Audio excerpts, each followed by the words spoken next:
Hello and welcome. This is Kristin from Life of Crafting, and I'm in the middle of cleaning out my like the sort of projects that have just been sitting around my craft room. And I've had these tags for a long time. I want to say easily 5 to 6 years, and it's like one of these projects where it was like I made them and I was almost like afraid to use them. And then I thought about, do I sell them? Do I gift them? So I'm going to show you what I made, and then I am going to put these in a bag. I have 9 of each style, and they're just going to go. I'm going to just put them in, like my section of where I like to stock up through the year of things I just like to give friends and family, things that I see and I'm like, oh, that's really cute. Sometimes you see, I don't know, hand lotions and things like that I find through the year, and I just stock them up, and they're little somethings I put in packages. So these were the dies, the main dies, and I found this on, I want to say, Pinterest at the time. I just looked at the Taylor Expressions site, and I'm going to tell you the only one I found still there was this Make a Snowflake. I think the designs are such that you probably have stuff in your stash, truthfully, that you can probably find things yourself using similar items. So having said that, I used just a deep red, I think this was like a cherry cobbler paper. This was an old pack of DSP from Stampin' Up. I think it was called like Trim the Tree or something. But again, it was just something that was red and green.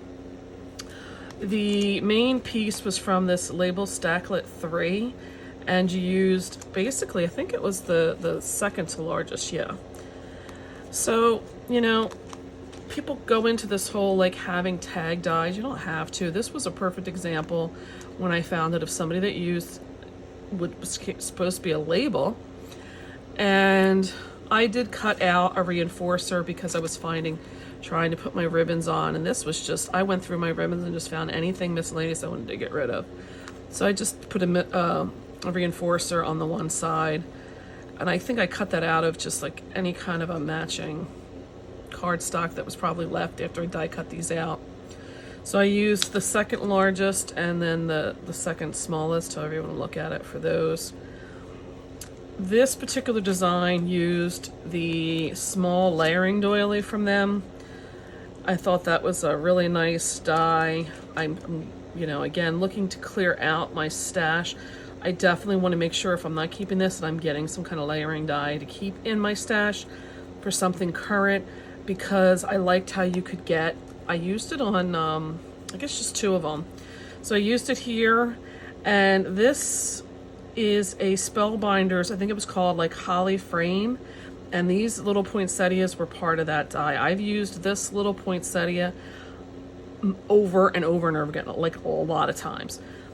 I know this was a punch from Stampin' Up from way back when, and I believe the To and From are just some different ones from Stampin' Up.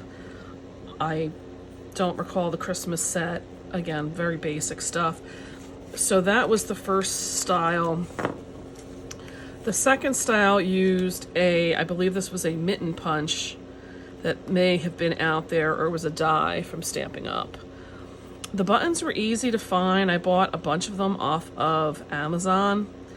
Just, any kind of a button just to add on there. This was a punch from Stampin' Up.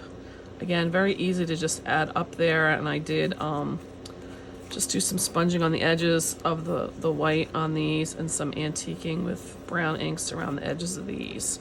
So that was how I did that one. And this one, I just randomly kind of shaped the bottom to give me the snow. And this was the Trim the Tree die from them. I did see somebody had something very, very similar, and if I can figure out or find what it was, I'll put the link down below. I really liked how this came out. I liked it because it gave you one background and then you built everything on top of it. And then this took a while, I will say, to try and fit these all in. This was before I discovered the wands, the beeswax wands that help you set that. This was an old label punch from Stampin' Up with a matching stamp set. And I really did like that. Again, I'm going to be trying to get rid of my Stampin' Up stuff, and it's going to be tough to get rid of that one because that is, I like that it's a different shape. So that was that one. I don't know why I got this die out. I don't think I used that on, oh, this was the mitten. This is where I got the mitten from. So some of them I had to cut out in the correct direction, and some of them I had to cut out in the reverse direction. That's why I have that out.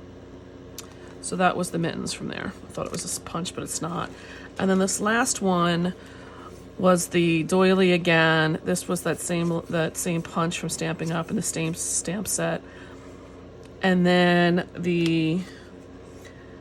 some of this stuff looks like, well, this was this one. And that looks like, that should be that one, but I don't think so. I think this was a different punch, but I just layered up using other dies and punches and things I had. So this is this one here in the background, and then I don't know what I used for this top one. This must be something else. I have a ton of different stuff, so I'm not really sure, but then I did get these gems, and I'm not really familiar. I'm thinking I may have gotten them at like a Hobby Lobby or something that has the 5 petals kind of thing on there.